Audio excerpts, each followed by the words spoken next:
respecto a patógenos, tenemos a la mancha negra del nopal, Pseudocercospora opunti. Este es un problema que se detectó, es un hongo, es un problema que se detectó primero en México y después se detectó en los cultivos de Italia. Italia es el segundo productor de tunas y pues si quiere por ahí nos puede medio cachetear porque ellos son muy aplicados y de hecho le han apostado desde el inicio a la investigación de plagas y enfermedades. De hecho ellos son un principal referente del mundo sobre las enfermedades que atacan al nopal. Pero en este caso Pseudocercospora opunti se determinó para México y ya después está desperdigado. Vean las manchas que genera, los daños que causa, y esta mancha al secarse, si es que el nopal no muere, deja unos agujeros como si lo hubieran balaceado, pero en plantas silvestres es muy interesante porque el nopal sobrevive y en estas oquedades podemos encontrar nidos de reptiles, nidos de aves y nidos de mamíferos en el nopal, y el nopal está perfectamente bien. Entonces el papel del Pseudocercospora no ciertamente es matar a los nopales, sino generar este debilitamiento y matar a los más débiles, pero también generar oportunidad de nido para otras especies. Obviamente en el cultivo no lo queremos porque sí demerita demasiado al cultivo de nopal. Otra enfermedad que tenemos es el mal de oro. Aquí hay que tener cuidado, está Alternaria y Hansfordia.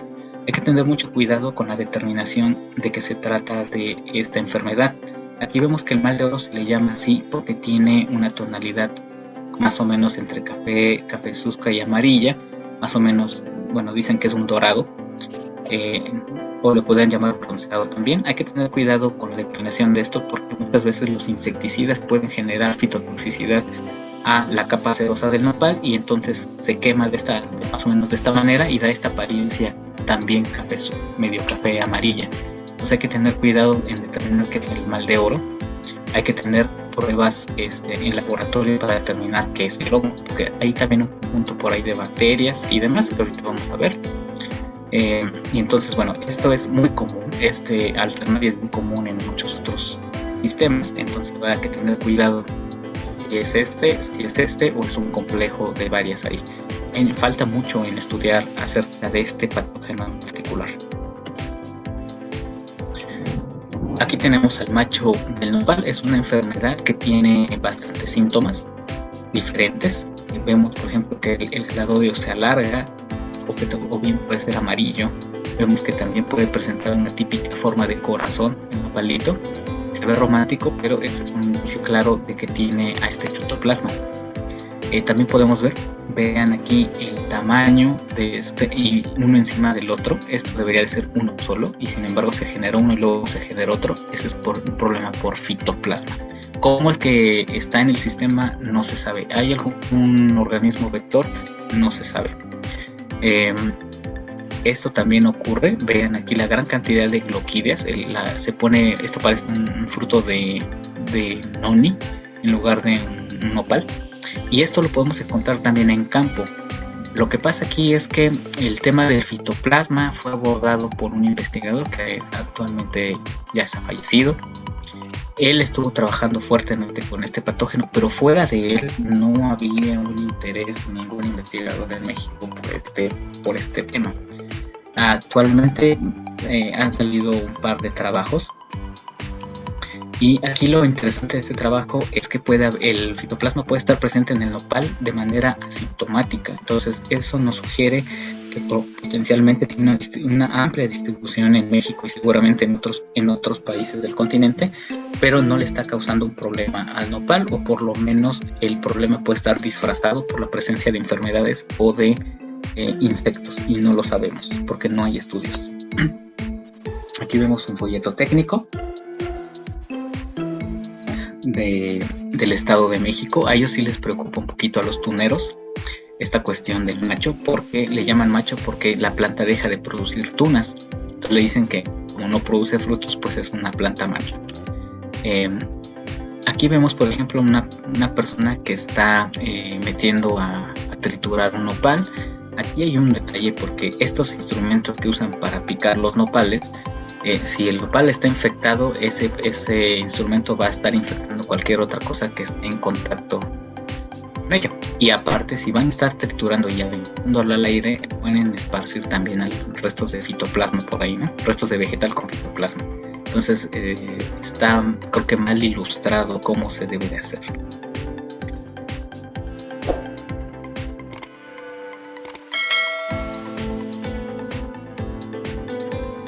Aquí vemos en la cuestión de patógenos, en otro estudio, que la preocupación precisamente de entender cómo está el sistema de patógenos en nopal, que es un poco confuso, porque si uno hace una prueba, por ejemplo con agares selectivos, de repente la prueba patina, porque da como que para una cosa y como que para otra, y entonces este estudio demostró que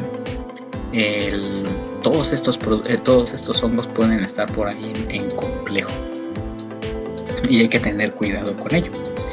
Y bueno, también este estudio lo que pretendió es probar el quitosán para ver qué onda con él.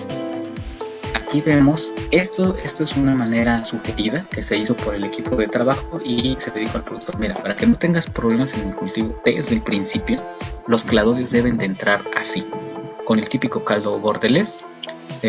Las empresas de agroquímicos los tienen ahí de cajón.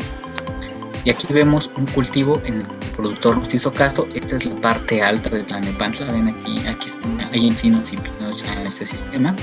Entonces aquí hay muchísima más humedad. Entonces aquí pues obviamente tumbaron toda la vegetación para poner los nopales.